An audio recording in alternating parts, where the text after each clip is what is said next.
dalla Valcantuna, salve. Il martedì del FAI sarà Bianchi a Belluno.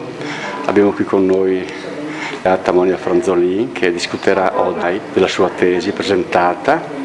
La laurea risale ormai al 2009, la tesi è diventata poi un libro e quindi un figlio quasi per me.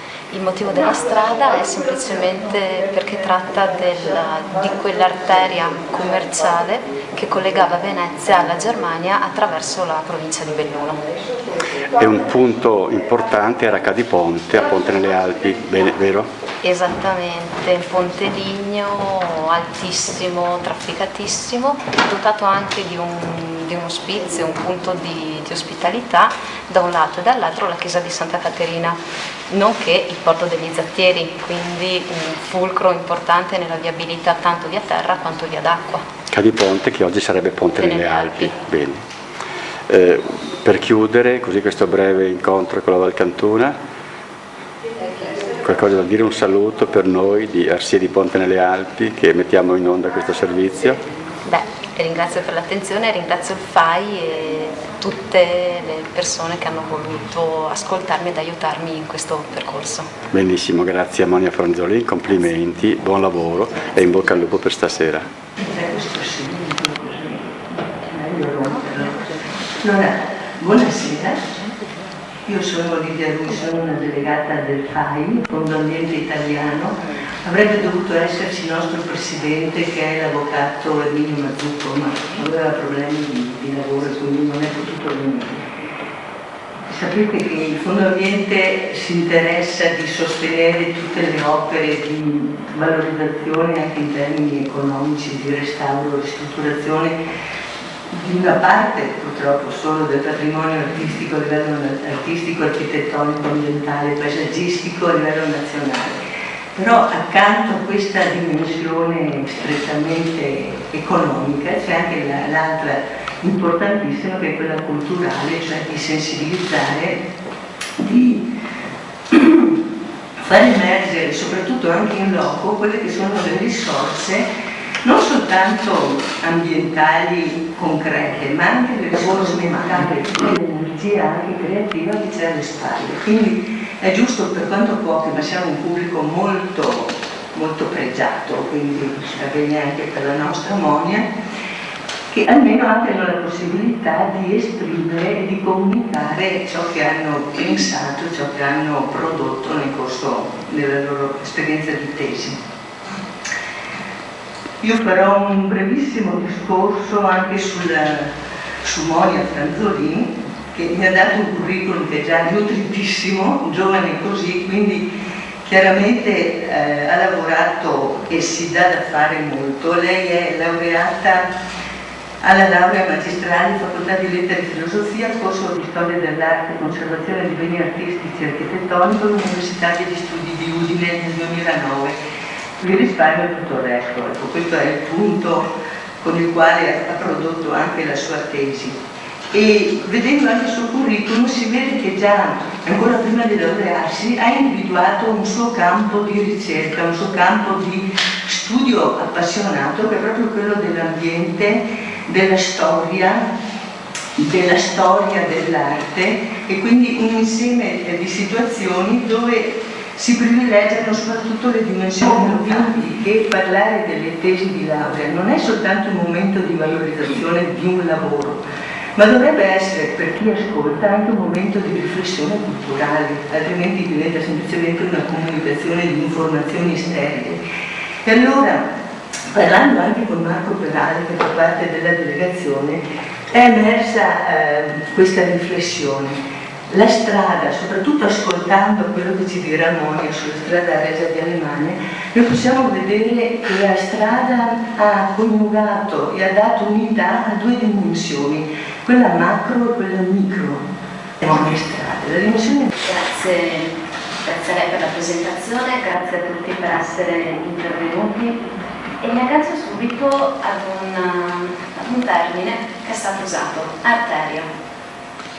L'arteria come strada assolutamente, ma l'arteria per noi è qualcosa di assolutamente più importante, visto che è quel canale che porta il sangue dal cuore al resto del corpo.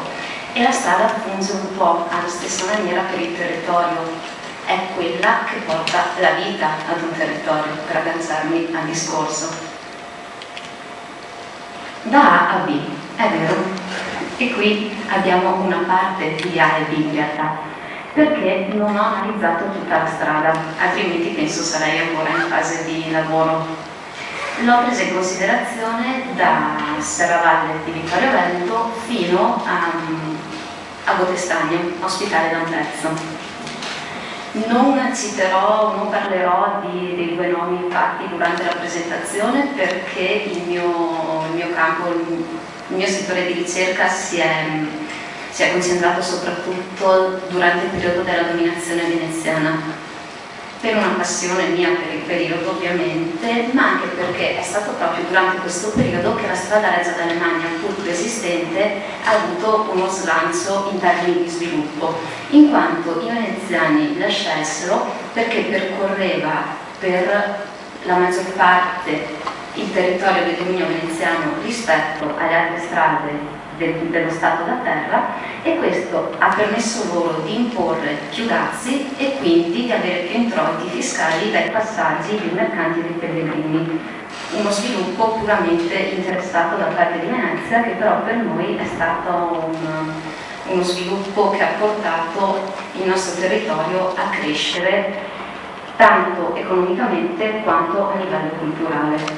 Quella che era un'importante strada in questo periodo commerciale, qui vediamo Serravalle, il Fadarto, Santa Croce, Capo di Ponte, Castello Agazzo, ma più in generale la Cardona, Perarolo e continua, Ampezzo, Cortina, Bottestagno e Ospitaletto. Quindi la nostra direttrice è questa. Ora cos'è? Cos'è rimasto? Sono rimasti degli stralci di sentiero, tuttora percorribili e assolutamente affascinanti, ma la volontà di recupero attraverso una pista ciclabile, un altro modo di interagire con il territorio, di percorrerlo, e aderente a quella che era la strada Regia, perché era percorsa a piedi con mezzi che davano tempo e chiedevano tempo per percorrerla, quello che prevede anche la bicicletta, per cui un'immersione totale nel territorio e un apprezzamento del territorio stesso che si attraversa diverso rispetto allo scorrerlo in macchina sulla Alemagna attuale. Partiamo da Venezia. Io vi accompagno un po' con immagini per la strada, perché stare per raccontarvi di come ho fatto la tesi di ricerca e non ricerca, penso che comunque si sappia che si è partiti da documenti d'archivio, cartografia storica, diari di viaggio e tutta quella documentazione che ha permesso di ricostruire. Molto è venuto anche dal fondo dei saldi alla mercanzia all'Archivio di Stato di Venezia, appunto per il discorso che vi facevo prima. I commerci sono stati la spinta alla crescita. E i saldi alla mercanzia erano anche referenti per la manutenzione straordinaria della strada, mentre quella ordinaria era deputata agli abitanti dei villaggi dove la strada passava.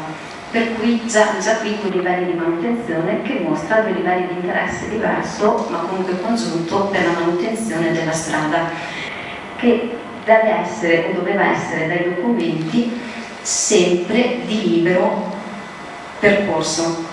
Una cosa su cui insistono tanti documenti veneziani quanto quelli locali, come quelli che si trovano all'archivio storico della magnifica comunità di Cadore, una storica, qualcosa che ora adesso non facciamo fatica ad immaginare e ad apprezzare.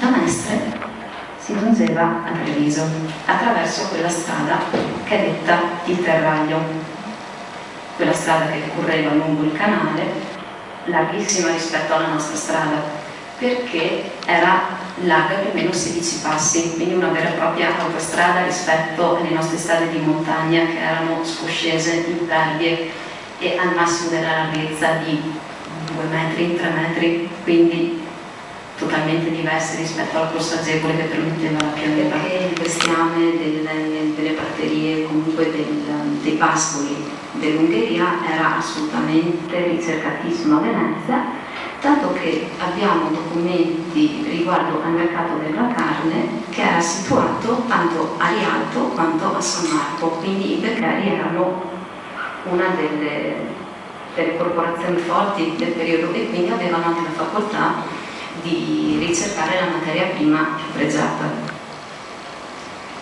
Passiamo velocemente verso il nostro territorio e qui siamo a Conegliano.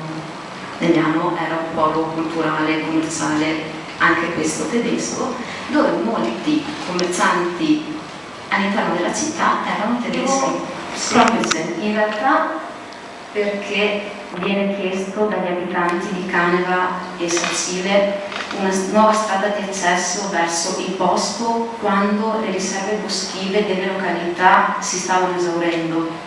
In realtà il patriarcato di Aquileia durante quel periodo era in conflitto duro importante con i Conti da Camino.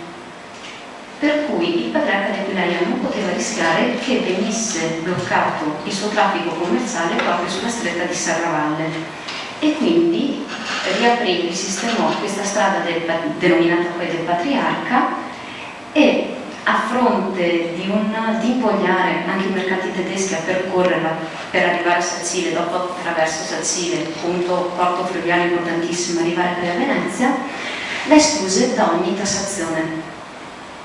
E quindi anche questa è una storia importante e affascinante. Vi dicevamo prima appunto Santa Croce del Lago, Casamatta è proseguito. Uno dei pochi documenti a livello artistico notevoli ed importanti lo ritroviamo sul lago, a Santa Croce del Lago, sulla facciata della chiesa di San Filomena. E vediamo quindi il lago in sviluppo, una parte del castello e l'altra parte è la strada che vi correva in mezzo. Il castello della Casamatta è importante per vari motivi. Per quanto riguarda la strada, perché era il punto dove si misurava la correttezza dei rotolanti.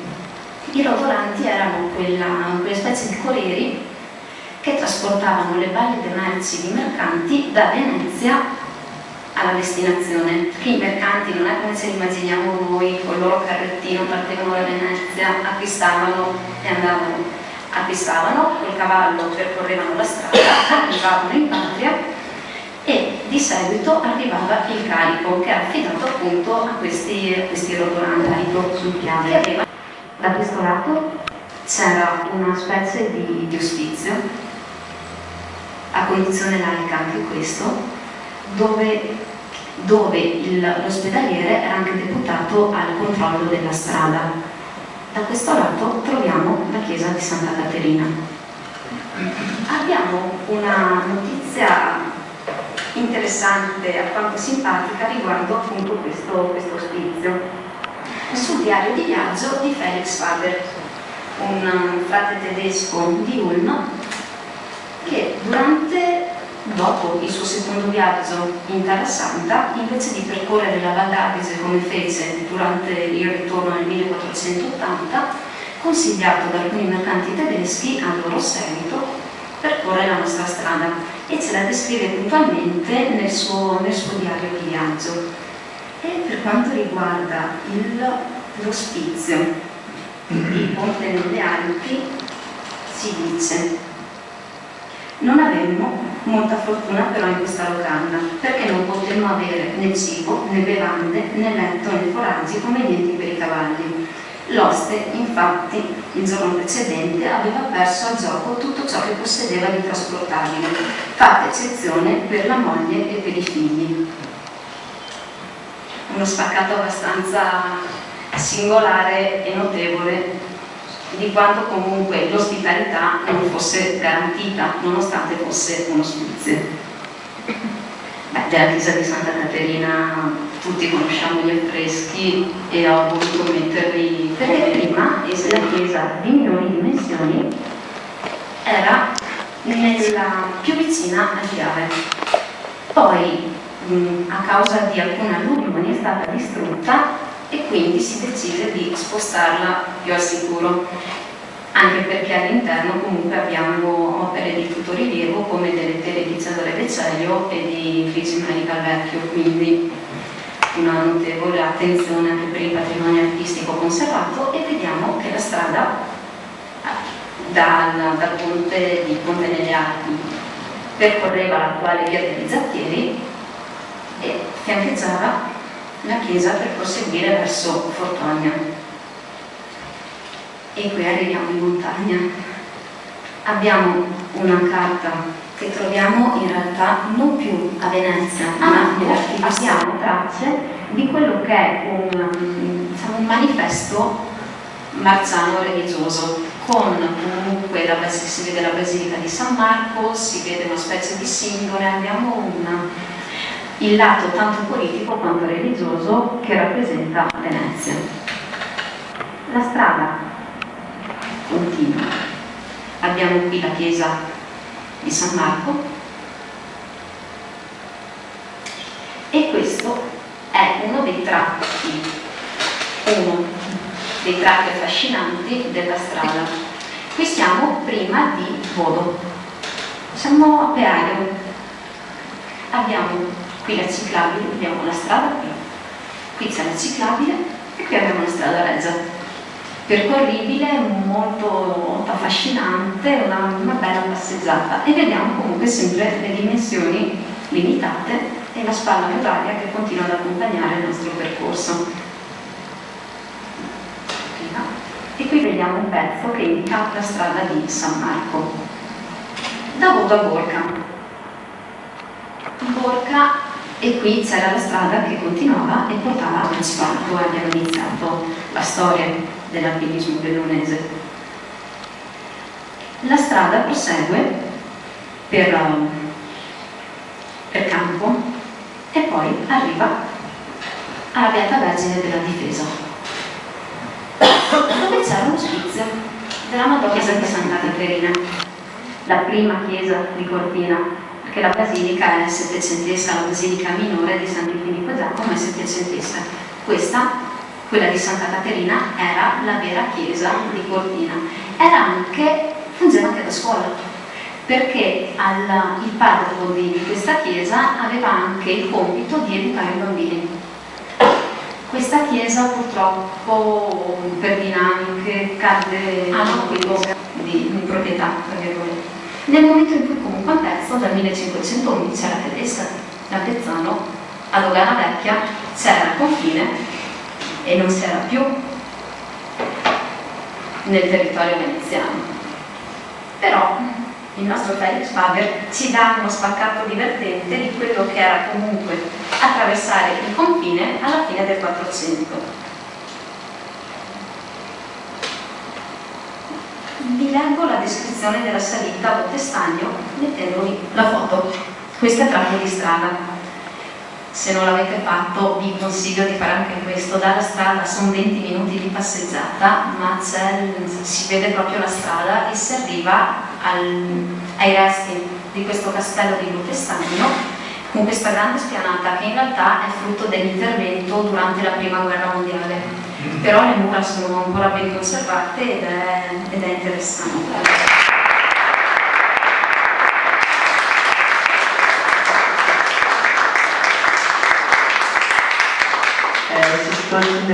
Solo le vie friulane di accesso al territorio tedesco, ma ricordiamo una tra tutte la via d'Adige, che quindi passava per Trento e proseguiva, per cui se un'associazione non era d'accordo aveva altri sbocchi verso il nord.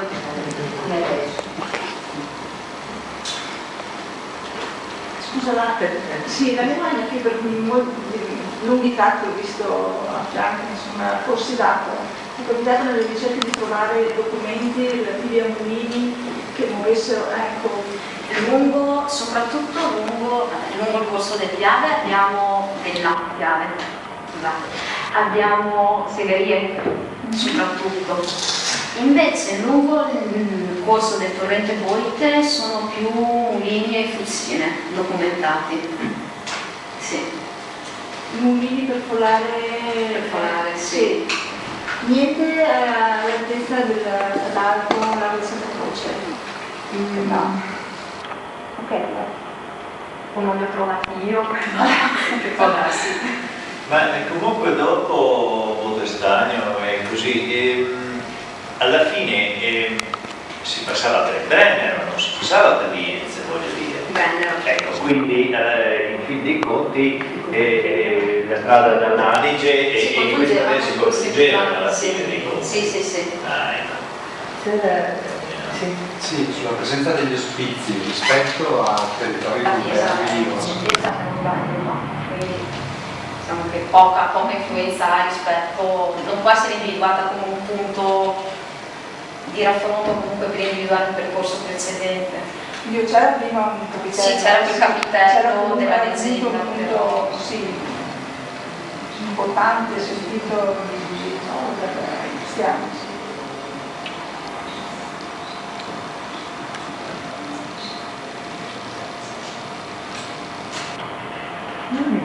Noi intanto ringraziamo moltissimo, scusate il mio raffreddore, si è capito il mio raffreddore.